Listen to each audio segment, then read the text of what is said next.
Hey Cynthia, great post this week, as always. I think that your post on why it is important for public administrators and public agencies to have accurate information on social and digital media platforms to be really interesting. I also appreciated that you brought up the challenges to utilizing these platforms as well, because we all know how easily things can go wrong. So, as many of us have discussed in our past discussions, social media has grown so quickly that we often don't realize how much we rely on these platforms for our current information, current events, and important information as well. So I do agree with you, and I do think it is necessary for public administrators and public agencies to have accurate information posted on these sites because of the rapidly changing environment that public administrators face.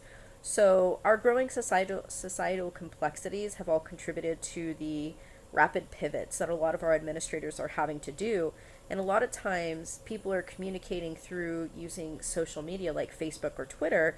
So, these are really great avenues to keep people current with events. And the PA Times article you spoke about made me think about our GPRA Modernization Act discussion and the necessity for transparency with citizens. And I also liked the example you use, excuse me, for the COVID-19 pandemic and how schools were impacted by the switch to remote learning and how vital digital media was to kind of help that transition. But I also enjoyed how you added that personal experience with the Fontana Unified School District and how it helped you guys keep the public informed on current events for the school district. So when I was researching for this discussion, I came across a really interesting article. It's about how organizations need to handle consumer comments specifically during times of crises. And I thought it was an interesting read because I think it's something we can relate to as public administrators in public agencies. The article's by, I'm going to probably pronounce this wrong, but Kridgens et al. And it spoke about how people want a personalized organizational response to a consumer comment.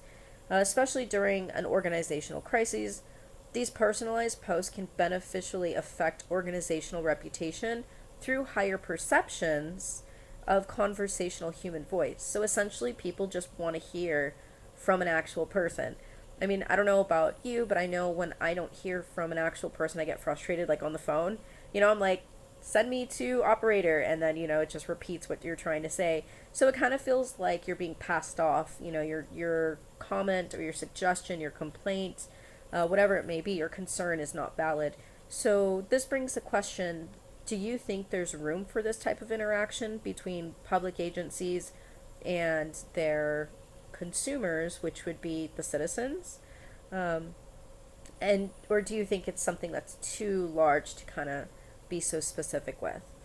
Um, and then the final question is, do you think that there's room for benefits from this type of in-depth interactions? So lots of questions to think about, and I just wanted to say you did a great job this week.